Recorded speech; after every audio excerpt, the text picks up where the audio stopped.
You're listening to 16 Artists, a conversation series with young creators finding their way in the world.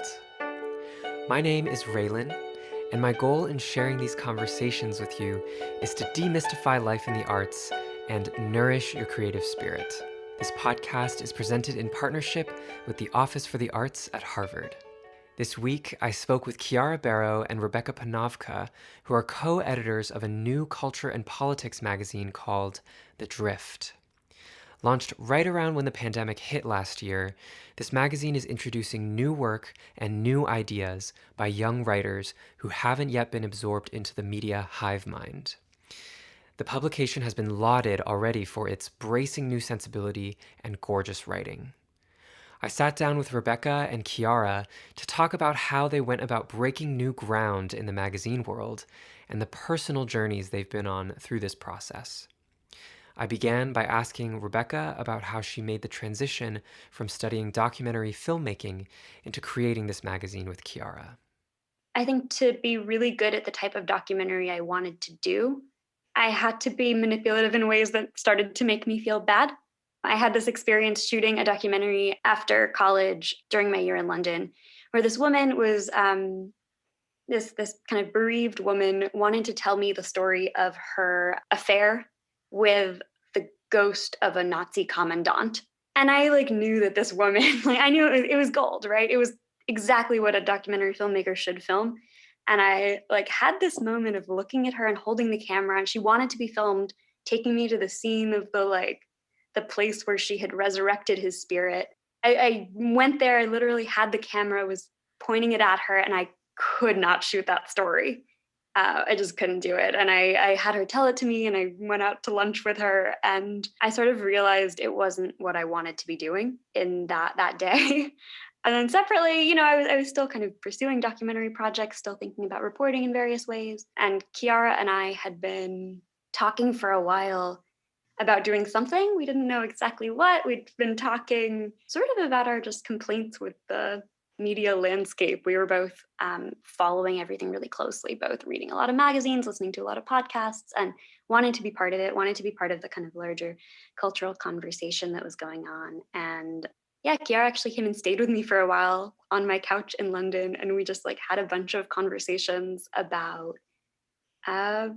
the state of things, the state of the media. It was right after Me Too. We're talking a lot about that. And yeah, that seemed more interesting to me. And we kind of got it together to do this magazine. I think I visited her in London beginning of 2018. So it was a project was brewing for a while. And then we kind of started working on it in earnest. And then we're getting pretty close to launching when the pandemic hit. And we had a moment of worrying that, that was just the end, that it, wouldn't really be possible to launch. We weren't going to be able to have events in person. And then after kind of a few months when things settled into the newish normal, I think we realized that actually it created something of an opportune moment to launch because everyone was at home, everyone was in front of their computers looking for something new to read. And so we ended up kind of getting quite a lot of attention, especially in our first week, especially online. I think due to some of the media insularity that we've talked about, the media is always interested in things about itself, is always interested in a new magazine that is coming to critique the other magazines and carve out its own place, which we did a little bit of. And people were intrigued. And that generated a little bit of controversy among people at other small magazines who maybe felt a little bit competitive. And that ended up really kind of snowballing and just getting a lot of eyes on the magazine. So from there, it was kind of the initial launch pad to really grow a platform and an audience since in the past almost year. The day we launched, we were exhausted, both of us. I'd pulled an all-nighter. I hadn't slept the night before. I was not really functioning. And I was thinking, okay, as soon as we hit publish, I can go take a nap. And then 10 minutes after we published, we were getting bashed on Twitter, which is, wow. It was 10 minutes. I was thinking I can go eat some breakfast, get some coffee. Nope. Immediately we were getting bashed on Twitter, which is cynically a good way to get attention.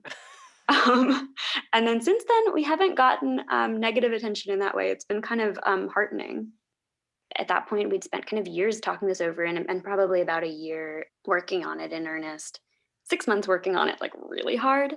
And the whole time, in the back of our heads, there was the assumption that, okay, lots of people launch things. This is just not going to go anywhere. It's very possible that we could put all this work in and nobody will ever read it.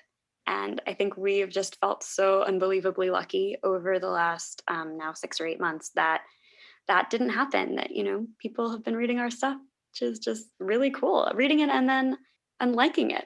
It's been really a shock how seriously people have taken it. There's something very refreshing about the way in which the publication is aware of the media environment it exists in. And so in that way, it feels very fitting for a digital paradigm. And I'd love to know more about how you thought about creating a publication with that kind of awareness. I mean, I almost feel like in this day and age, it's impossible to make a new publication without being kind of self aware about doing so, since we're living through a period of just so much change in the media. We constantly are hearing about the death of print, the death of newspapers and magazines. I mean, we already have been for a while, and it only seems to kind of accelerate. So I think in some ways it's unavoidable to be a little bit self-conscious about the project of making a new magazine in 2020, which is when we started. I think when we were initially thinking about it, I mean, there was an element of it that almost seemed a little bit ridiculous when we were kind of talking about it. We at one point talked about making a podcast, which just seems so much more appropriate to the contemporary landscape. There are just so many of those. I think that is in part why we wanted to do something that engages with such a long history, and a history that, as Rebecca said, we both really love. I mean, I think we both have always loved reading magazines. We really admire the form and the way that, especially our magazine, which is quarterly, gives us an opportunity to weigh in on current events at a slow pace, but not quite as slow of a pace as, say, books. I worked in book publishing for a little bit, and they're just kind of on a several year delay at which they can kind of respond to events that happen. And then there's the internet, which is constantly churning out articles and responses to the news of the hour. And I think we like to sit in this medium where we can respond to things in a way that's considered and thoughtful, but still relevant. In this medium. Yeah, exactly. Yeah, and I think in some ways, there is so much reflexivity in media at large at the moment that is not always necessarily a good thing. There's quite a lot of insularity, I think, especially as the industry contracts. So much more of it is concentrated in cities like New York, and that creates these little worlds where people who work in media all know each other, and they things that go on within the media take on an outsized importance for the media and for other people in the media, and it becomes a little bit of an insular situation. So I think we wanted to both, as much as we can, walk the line between commenting on that, calling that out, understanding that we will ultimately, probably unavoidably, become somewhat part of that. I think you're walking the line really well, because for me, part of what's refreshing and part of what's refreshing about the drift, and also what I think keeps it in touch with the world outside, is the way you're creating a platform for a lot of young writers. And each of these young people has a perspective that's been forged in this paradigm. And so they probably are also asking these similar questions or craving these similar kinds of new communication. So when you read it, it feels very fresh. It feels like it's creating that kind of conversation that maybe these magazines did for their time offline, but it's doing so in a way that's online. That's not so Okay. much a question, but just yeah, Yeah, thank you. I mean, that's definitely very important to us, to be bringing in new voices, and we can talk more about how we think about that. But bringing in perspectives that haven't always been mainstays in media, or people who haven't already lived in New York for 10 years and know everyone else in media here. yeah. Something that gives me a sense of comfort sometimes is when we have these angsty questions about like what's wrong with the mediascape, or in my case, I've been reckoning with, how to fit into a music industry as someone who plays the yangqin, which is an instrument no one's ever heard of. Few people have. Is that when we have these angsty questions, there are a lot of other people who probably share those questions, and what happens when we talk to them? Because then it's like, oh, we're not alone in wanting change. So can you tell me a little bit about maybe some of the surprises that came from being in conversation with these writers? Yeah. I mean, I think we've been amazed by how much kind of being online has allowed us to reach different corners of the world and people and communities that we would not have expected to. And in some ways, I think it's been easier, at least than I expected, to like find people who have similar interests, who are coming almost out of nowhere, just kind of emailing us with an idea. We get emails every day from people who pitch us ideas, and it's been just amazing to see where they all come from, how much they have in common with things that we're thinking about, where there are connections between developing political situations here and where they match developing political situations elsewhere. One of the pieces that did the best for us in our last issue was from a young writer in Nairobi, writing about concerns that are both very, very local to his city and also like very, very much parallel with conversations that are happening here and in other parts of the world. So I think, it's like very much a truism that the internet, connects everyone and you find your communities. But I think it has been really great to see that to me. Kiara, I'd love to hear more about what your experience was like working in the publishing industry. I kind of right after college started working in publishing at one of the big publishing houses. And I went in already a little bit ambivalent. I knew I loved, working with books and reading and editing and writing. But I think I already had the sense that the industry was a little bit old fashioned, a little bit slow paced. And so I maybe kind of already went in with that bias, but it was definitely confirmed. I Consider this bias confirmed. I think I felt really keenly the sense that it was lagging behind current events. And when the 2016 election happened, like current events were happening, like a lot of things were happening. Events were definitely current. Yeah, exactly. And, books can have a lot of power, I think, but it felt frustrating to me that they weren't always wielding it, or they were very limited in how they were able to respond. Like, for example, I worked on a book that was kind of a very direct response to Trump, about someone very high up in the Trump administration. And for several months, he was like constantly in the news. It was super, super relevant. By the time the book came out, he'd of course been fired by Trump, and it was no longer important whatsoever.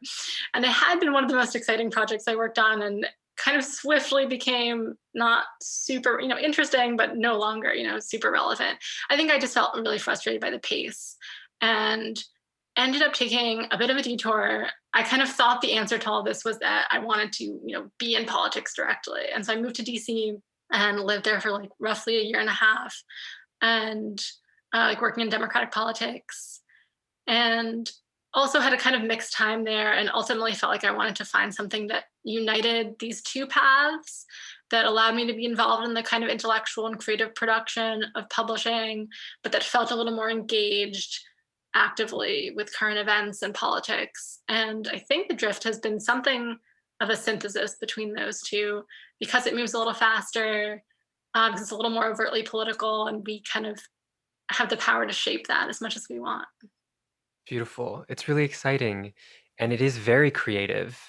You're shaping not just each issue, but you're shaping the mission of this publication and the trajectory it's going to go on. Can you tell me a bit about the inspiration behind the name, The Drift? Oh my God, the name was so hard. It took us forever to commit to it. The Drift was sort of like the one in our back pocket in case we couldn't come up with anything better for like a year. Yeah, it turns out it's really hard to name a magazine. And we did all this Googling, where do you come up with this? And had several nights of like throwing words at each other. I But love the name. the name came from, it actually did come from a real place, which is that I visited this archive as a research assistant right after the end of college and was reading this kind of very self-aggrandizing young man who was writing about the 40s and 50s, and he was writing about in a diary, I think, or maybe a letter, how all the young men were writing novels and founding little magazines to capture the drift of the times. And Ah. somehow I came back across that quote when we were looking for names, and I thought the young men thing makes it kind of perfect. And we were trying to capture the drift of the times. Oh, yeah, and the times make a lot of people feel adrift. Yeah, I think there's also a little bit of an element of that, of the kind of young people in this day and age feeling a little at sea. You got me there. I think a lot of people in our generation can connect to that feeling on some level of being adrift or being uprooted. Can you tell me about how you might have felt adrift at some point in the last 5 years and what helped root you? I felt adrift all the time. It's really hard to know what to do with your life after going to a school like Harvard and having a ton of opportunities open to you ostensibly, but also not knowing exactly where those opportunities are. Um, Preach. yeah, I mean, especially if you're interested in the arts or in writing or film. I at least had this sense coming out of college that these were just really closed off worlds, and I didn't know where the entry points were. And I knew I wanted to do something in the world of arts and ideas and didn't exactly know what. And so I think, yeah, a lot of my experience of the last 5 years has been consuming a lot of culture, reading a lot, and not knowing where I fit in all of it. So I guess the drift has been very anchoring in the past year. That's Um, great. oh God, I gotta stuff it with the nautical The metaphors. drift and anchor. No, Your no. subtitle. Oh wow, it's not even a mixed metaphor, which is what's truly horrifying about that. Kiara, what about you and your drift and your root? Yeah, I mean, I totally agree. I feel constantly adrift. I mean, who When are we doesn't? not adrift? Yeah, it feels like the prevailing mood a little bit. But yeah, I mean, it's very hard to know what to do. Particularly, I just felt so destabilized the year after we graduated.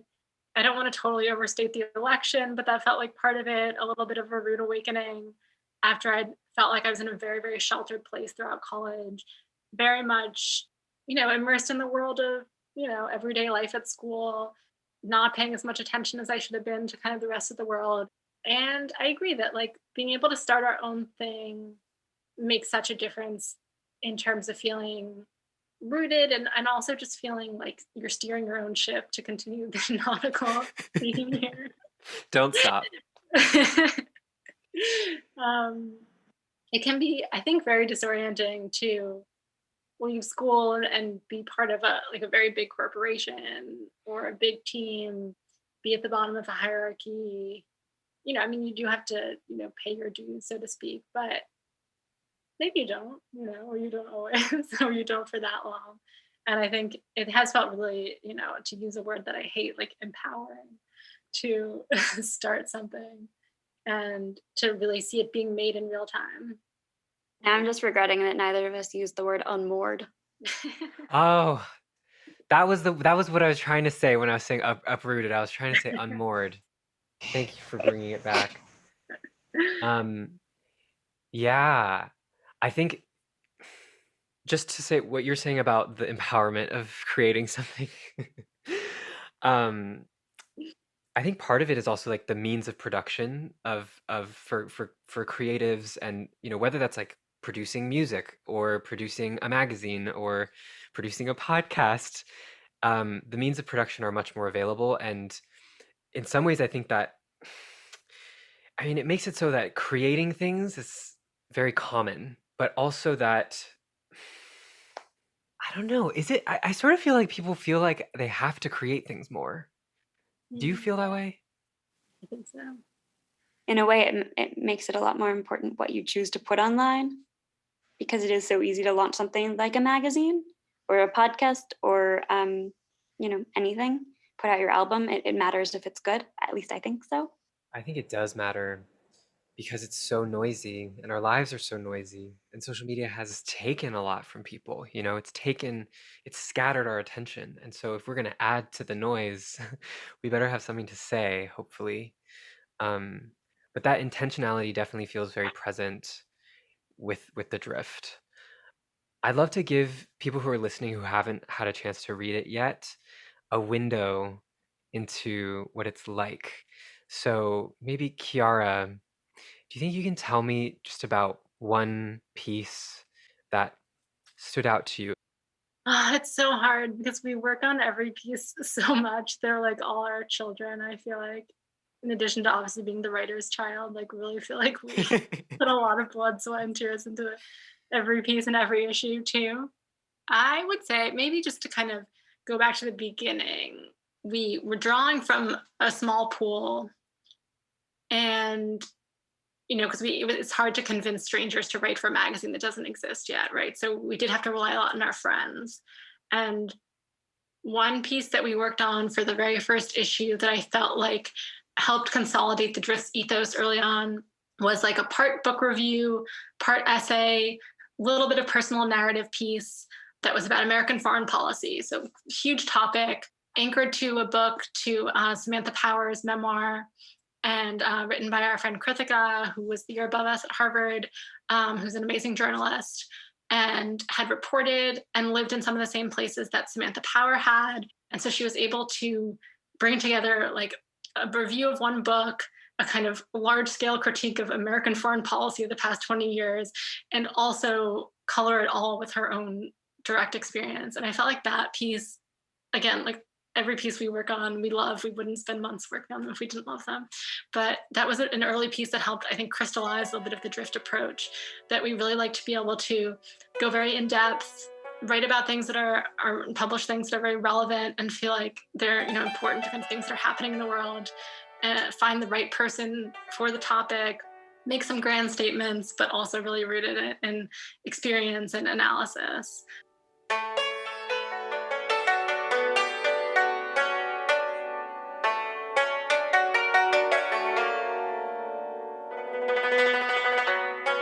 I managed to get a hold of Krithika Varagur and ask her to share a reading of an excerpt from her Drift essay, Nothing to Apologize For, Samantha Power's Bosnia Syndrome. Imagine for a moment, though, that the U.S. had not intervened in Bosnia in 1995. Her new memoir might be called The Education of a Nihilist. More likely, she might not have reached a station in life to write a memoir at all. Power has only lived in 2 countries in her adult life, the U.S. and Bosnia, and it shows. Like Samantha Power, I'm a child of immigrants who grew up identifying wholly as an American, a sensibility nurtured from our suburban public schools to our private universities. Like Power, I moved abroad a year out of college to work as a freelance foreign correspondent, and like her, I took the LSAT just in case. Unlike her, I went to Indonesia.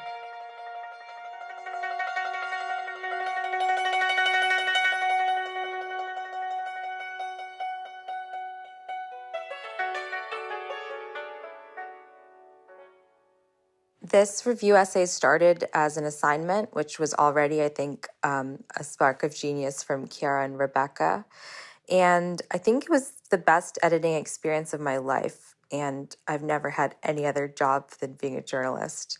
I think what's great about The Drift is that Rebecca and Kiara really get down in the trenches with you. And they're not just making line edits with these really long pieces. They're really taking your ideas seriously, pushing back on them, and working to make the arguments as smart as possible. And I really appreciated it. It was a months-long process, but I think it was really worth it. And that's the kind of effort that goes into every single piece that gets published on The Drift.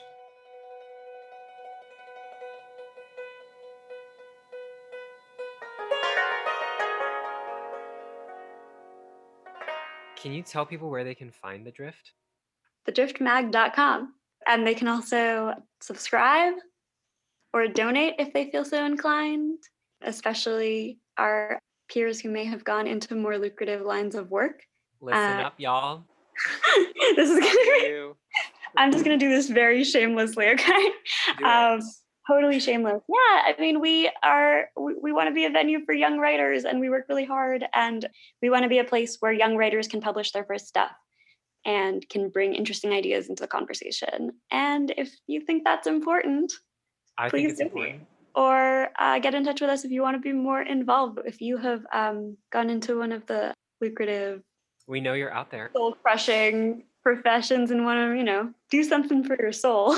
Yes. Uncrush your soul. Yeah. The We need a novel Drift, for an that. anchor.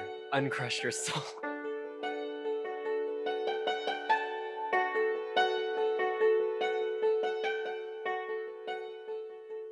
Like striking out with a new thing like this, I feel like I swing wildly between like total imposter syndrome, like how are we doing this? We're like young and have never done this before. Like how can we possibly make a magazine?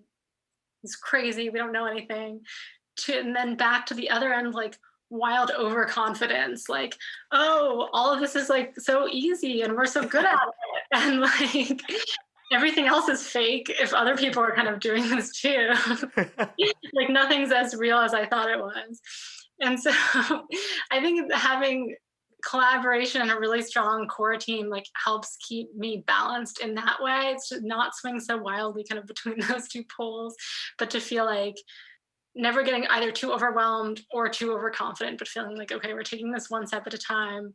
We're like, if there's something that one of us isn't thinking of, the other one is thinking of it. And we kind of balance each other out in that way. I like it. I'm envisioning like two sine waves canceling each other out into silence. It almost doesn't happen that we have a different opinion about a draft or a pitch these days. It's a little uncanny. We'll look at the same thing and come up with the same response, just because we know at this point what we want to be making, what we want to be adding.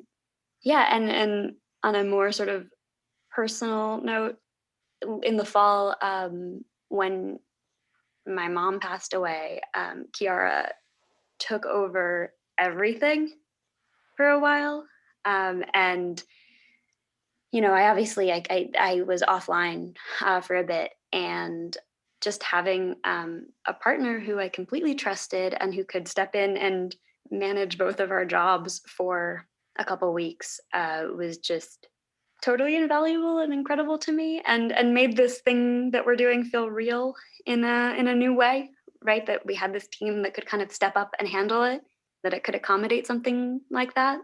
Finding a really good collaboration is worthwhile and great because it makes your life a lot more fun and interesting. And it's, when you're doing solo creative projects, you don't get to text somebody about all of the minor frustrations and all of the minor joys. And it's really fun to have that. That's beautiful.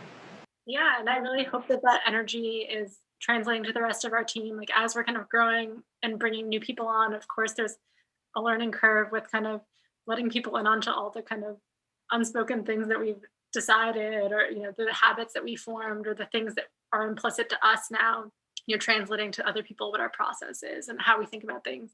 It takes a bit of time, but I'm hopeful that so far so good, and hopefully as more people come on, we're able to widen the circle of collaboration. If you had to give a piece of advice to yourself 5 years ago when you graduated from college, what would it be? Yeah, I don't know that I would have necessarily taken my own advice, but or that I took anybody's advice around the time I was graduating. Anybody who's ever started a thing has once been at the point of not having started that thing. So if there's a thing you want to do, even if you feel totally unqualified for it and totally like an imposter, everybody's been unqualified before they're qualified. It's worth putting in the time and the effort. You kind of won't regret trying. It seemed like impossible odds that it would, become a thing people read or that was part of like the discourse, quote unquote. And then we realized after the fact, well, anyone who started a magazine, has at one point than just a person. So yeah, like don't stress about it so much. Thank you. That's such a good piece of advice. I'm taking that piece of advice right now. Kiara, how about you? I mean, I don't want to belabor the collaboration point too much, but I do think my advice is to like find people to collaborate with and to really trust that and go with that. And to really kind of draw on the people who you've connected with in college or new connections that you're making, and find ways to work with people, because I think many people want to start things, or they want to talk about things, or they want to work on some aspect of some project. And I think, so many people are in jobs where they want to have creative outlets on the side. There's so many opportunities to collaborate on things. And the biggest thing I think that has helped me feel like I can do anything is working with other people, working with Rebecca, working with the other people on our team. It's just so, like, again, empowered to find people, and feel like you're creating something together. It's so much less daunting. I mean, I think I struggle sometimes to do things on my own. It's easy to let myself off the hook and say, no, like I won't do this, or I won't go after this thing that's scary. And it's just so much less scary when you're doing it with other people. Don't let yourself off the hook. Read The Drift, an anchor. I forget the last part. An empowering experience. Empower yourself. Beautiful. You never know if there's going to be a pandemic. There could be another one. Like, you can't really make fun of it. Oh.